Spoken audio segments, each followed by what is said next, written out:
So, we've got a full agenda, and I want to kick this off without any further ado. So, our first speaker, there we go. Join us all the way from our sister state of Oregon. Alex Pettit was appointed as the Chief Information Officer for the state of Oregon by Governor, boy, I should have put my glasses on, Kitsaber, is that right? In January of 2014, and continues to serve in that capacity for Governor Kate Brown. He serves as the Policy Director for the Information Services and Technology for the state of Oregon, with oversight responsibility for all major IT projects across every agency of the state. Cyber threats neither respect nor acknowledge the jurisdictional boundaries separating the bodies that comprise Oregon's public sector. It is the recognition that no one should be left behind that sets our proposal apart from others.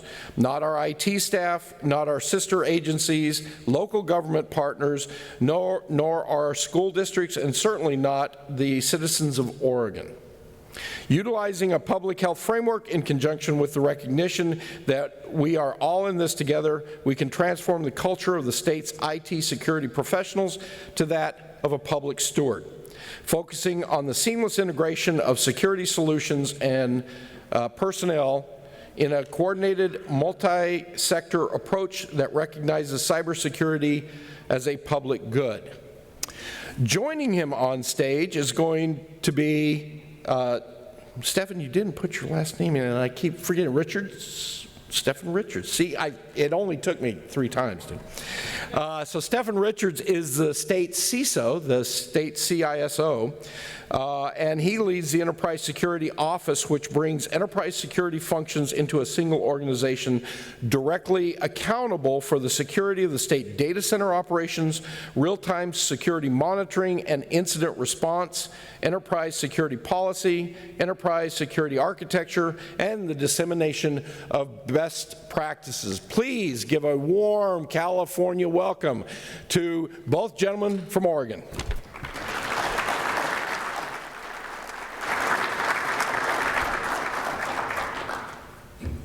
Right. Good morning. Thank you for having us here in California. My name is Stefan Richards, as Russ just said, and my boss, Alex Pettit. What we're going to talk about today, a little bit about what's going on in the state of Oregon from a perspective of how we're doing on security, and a little more importantly, what we want to do about it. So with that, I'll go ahead and get started. So this slide, which was built with lovely fluffy clouds, could have been built with tombstones. This is our checkered history in the state of Oregon, and if you look starting about where it says Oregon Employment Department, that was my second month on the job as the State Chief Information Security Officer, and that was about 2 years ago. And since then, I've been through one after another pretty major breaches in the state of Oregon, not least of which is the last one there, the Department of Fish and Wildlife, which just happened a month before last with 3 different states impacted. And the most important thing about that breach, other than the fact that over 1 million hunters and fishers had their driver's licenses disclosed, was the Employment Department, the first big breach that I worked on at the state, and the Department of Fish and Wildlife breach were actually the same actor, or at least they're claiming attribution, the same actor using the exact same method. So in 2 years, I didn't manage to get the state to learn anything, so I probably need a different model. The other one, you see this big circle here, which is another thing that points to why we thought we needed a different model. The breach just before Fish and Wildlife, we had a problem with our contractor's construction board. And they keep license information on about 250,000 contractors in the state of Oregon. Well, there was a site where you could check public works folks and see if they're eligible for public works projects. Well, a hacker got into that database and dumped all the usernames and passwords. Well, that would be okay if it was just this CCB, but what we started getting was calls from local government. We got calls from our Department of Transport. Folks that used that site were all government workers throughout the state. And of course, they weren't following good security practices, and those passwords were being used across the state. So ODOT, or our Department of Transport, ended up vulnerable because of CCB's breach, as well as many of the local municipalities had the same problem. So what we quickly saw was, hey, these little boards and commissions that maybe I wasn't spending as much time on are as or more important than the bigger ones that we have spent all the time on, like Department of Transport that has quite a bit of resources. So you can see this quote at the bottom, which the boss really likes and actually got us a little bit of traction with the governor's office, was when I kind of turned to him jokingly and said, I'm learning all our boards and commissions one breach at a time. And he thought it was hilarious. The boss, the governor, not so much. She didn't like that at all. So what are you going to do about it? So we're going to get to that in just a second. This here's a summary. We just had, when I first started at the data center, which was the beginning of last year, we had just gotten through an internal Secretary of State audit of our data center, and it was abysmal, and said for 10 years we haven't solved any of our security problems. And the great thing is that ended up in the paper with my picture right next to it, even though I just got there. Well, from that audit, I talked to the auditors and said, geez, you really need to look at the whole state because the data center can't solve all of these problems. So they've started a statewide audit. And this is the preliminary results. These results are going to come out at the end of the year, probably about December of this year. But what they saw was in the state of Oregon, where our agencies are highly decentralized, everybody's trying to do security themselves. They're closing themselves off from each other. And we're actually spending effort circling our wagons to defend ourselves from ourselves rather than really worrying about the real threat and the citizens of Oregon. And so then, one of the key ones here is security's empty promise of security. And one of the things that's not on here, but they said right out, was they saw the situation as just flat out hopeless. The way we were doing things was just not going to work. And this here is a quick summary. This is actually not ours. We borrowed this from a report.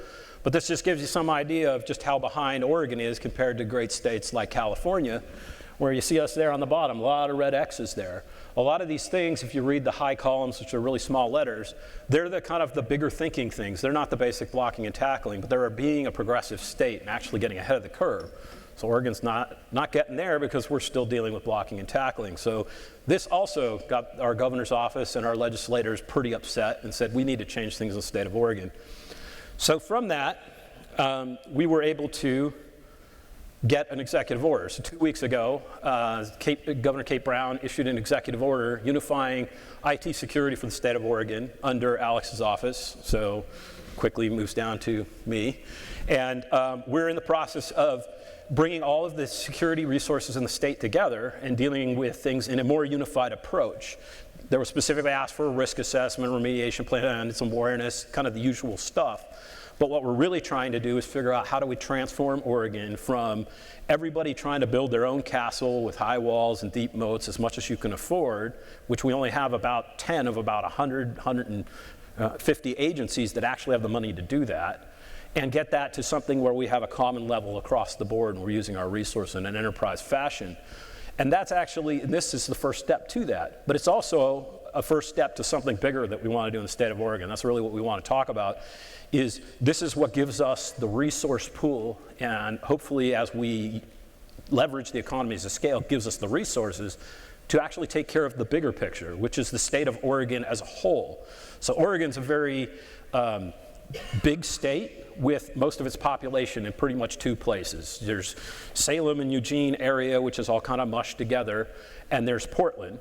And then pretty much everywhere else, there's super small populations with very, very little resources available to take care of IT and security. So you see, the city of Portland does well, the county it lives in does really well, and they pretty much fall off a cliff from there. And so what we see is those local municipalities are one of the biggest risks to us. For example, you get a law enforcement agency out in one of our rural counties, they have a breach, we potentially have to cut them off from federal feeds. Now they can't pull people over, or if they pull people over, they're doing it at risk. But if we don't cut them off, they don't have the resources to fix their problem, so we're putting the federal warrant system at risk. Yeah, and so So we have no means to solve that problem. So what we're trying to do is create the resource to do that. And this is kind of the vision that we want to talk about. So what we've envisioned is we've looked across and we said, okay, this concept of just going it on your own, and this sort of process of haves and have-nots, and some people got the resource, some people don't, so only the people that have the resources get good security, is not going to work. And the model of us having them build up a system, and then if they didn't do it very well, instead of coming to help them, we come in to clean the slate. Let's fire the CISO, let's fire the CIO. You guys don't know what you're doing. Let's shame you in the paper.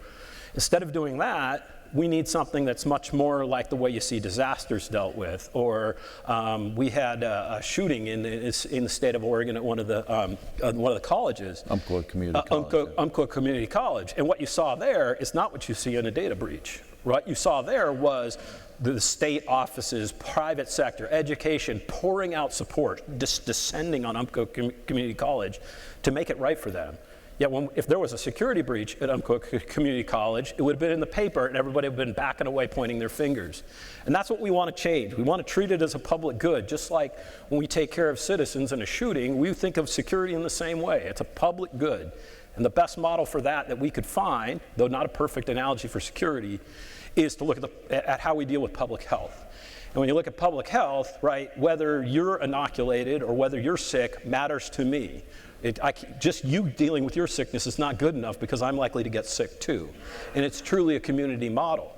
So what we put together a proposal, and we've gotten the support of the National Governors Association to explore this model. And what that's moved to is us working on some model legislation for the state of Oregon that we think might be something that other large communities could potentially model themselves after. And it's more than just bright concept of, hey, why don't we all just work together? We actually have some detailed mechanics of how we think that's going to work. So I already talked through this, but really the essence is, the system boundary is not the state. The system boundary is not the Department of Admin Services or the Department of Transport. The system boundary is Oregon and all citizens in Oregon and all public services in Oregon. And we need to treat that as a community, and we need to deal with the have-nots just as much as the haves.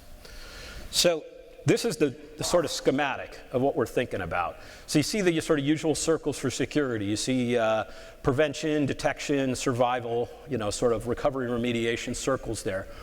We see applying that across the whole state, all public sector. And the way we see doing that is you see that white triangle in the middle. We proposed a center of excellence, and that center of excellence being more than what you see in an ISAC or other things where we just share ideas, maybe we publish some papers, we tell you what the best practice is, and I'm a local government, I look at that and I say, that's great, that's going to take me a couple $1 million of 10 people, and just to understand this, and then I got to build the darn thing. So what we wanted was a model where it's not just information, but actually the means to execute. And so what this whole model is taking a public health framework, thinking about prevention, detection, and survival across the whole system, being the state of Oregon, building a center of excellence that's actually sourced by the community. And so how does that source by the community? Well, one was centralizing the state resources so that we could actually create some slack to provide state-level resources. We'd provide the Security Operations Center to do monitoring and response for folks that can't handle that function. Creating that center of excellence where we have consultants and people that can come out and work in local governments and help mentor other folks that we may get from education. So we built a partnership with education that we're trying to get folks as part of their internships and or their first jobs to help them get into the workforce. Looking for a partnership where they can come work in the center of excellence with experts from either the state or private sector, which we've also approached through their corporate responsibility programs or from donation, to put those experts with a force multiplier of folks coming out of school that are looking for experience and looking to hook up with experts and actually use those resources across the state. And that's kind of one part where we're linking together to get the resourcing model for this. We're also talking to private sector partners about what they can bring as far as technology for us. And doing that in a donation type, potentially a donation type scenario. What's in it for them? They get exposure to a wide community. What's in it for us, also for them is, you take Intel as an example, they employ 20,000 employees in the state of Oregon, those employees are affected by whether or not public sector does their job. So even though it's not a direct impact to Intel as a business, it is an impact to their employees, and therefore an impact to Intel. And so we see these kind of partnerships, and we've looked at some of the other local technology providers like Tripwire we're trying to talk to. And then because we've talked to those folks, we've gotten other large organizations like HP and Microsoft interested in coming and being a part of this. We have education, both university and community colleges, super excited about resourcing this in any way that they can. And further, we've had our federal partners, the Department of Homeland Security and even the FBI, talking to us about what they can do to make this thing be successful. One of the biggest concepts that I think I have never seen, I've seen this kind of thing tried before, maybe not at this scale, but one of the big things that we think is particularly unique is we've been looking at this big orangish circle that you see there, this liability coverage. And what we realized, we had this realization as we've been sitting around talking about this idea, was that the state of Oregon is already carrying disaster insurance or sort of that catastrophic care insurance for all the local municipalities, all the K through 12. There was a major breach in the state of Oregon. Those folks would very quickly get past their resources, and they would come to the governor and ask for help, just the same way when a state has a disaster and runs out of resources, they go to the federal government. And so what we saw was we're already carrying a liability to deal with these issues. What if we could turn that on its head and actually put that sort of as part of a system to say, we'll offer that liability, but just like when you go to get cyber insurance or any insurance, we have a few requirements. You need to fill a certain amount of hygiene requirements. You need to do a few preventative things. And then if you have a problem, you need to come find us right away so that we can come in and mitigate damages and quickly get you back on your feet, which makes the cost less.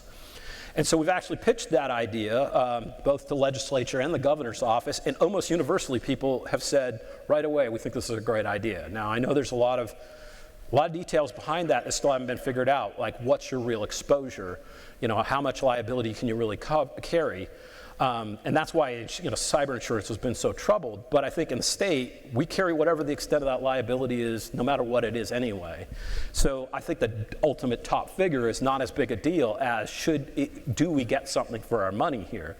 And if we're already carrying the coverage, why not take a step to reduce the actual liability that we're covering? Well, many organizations can't find that coverage now. Yeah, it's a really good point. Maybe you want to talk about that. So we've had school districts that have gone out, reached out. One in particular had reached out to try to get cybersecurity insurance, and they were denied it. It was too expensive, and so they came to the state and said that the state should be carrying this anyway, which simply supported the concept that, well, this is obviously a fundamental need that's going unmet by many of our organizations, and as such, it can be something that, again, it fits in very well with the healthcare approach or healthcare model, if you like, to cybersecurity, and insurance is a core component to that. So we think that this could be a real game changer.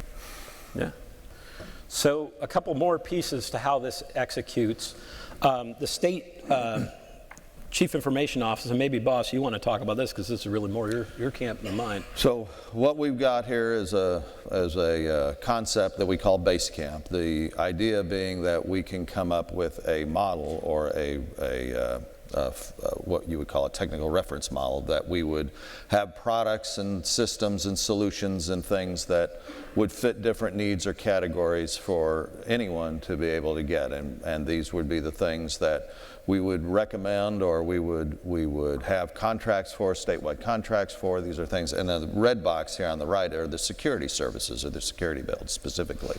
So what is it that in many cases, at least in our school district, the person that is the IT person is also the crossing guard, is also the social studies teacher, is also the gym coach. It's not their vocation, it's their avocation. And as such, they really don't have in Klamath Falls or in Joseph, Oregon, or where, they don't really have an idea of what it means to put out iPads to the students, or what it would take to secure their student information system if they were to upgrade it or even automate it at all. Many school districts in Oregon still use paper and pencil to keep track of the the student attendance and records and things like that. So as we look at this, that's one of those things that's a fundamental need, is a reference model that we can work from, that agencies, organizations, school districts can work from.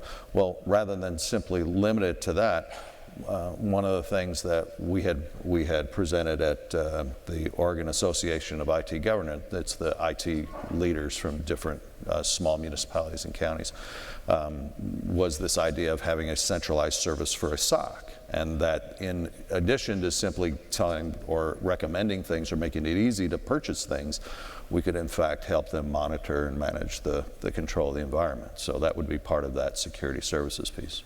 And this program was already in flight, but directly plays into that green circle I had for prevention. When I talked about trying to define some kind of hygiene, when we talked about that big liability coverage, well, what's the requirement to get the liability coverage? Well, you need to start pulling off of our reference model, reference architecture that we've defined and given you the procurement vehicles for, so that you can quickly apply that stuff. And if you need help getting it dispersed, go to the Center of Excellence that we're working on staffing. And so you can start to see how our programs start to weave together to provide those, sort of get folks over that bump of how do I source this, how do I pay for it, how do I get the right folks here at my shop to build it, rather than you just told me what to do, but I don't have the resources to do it.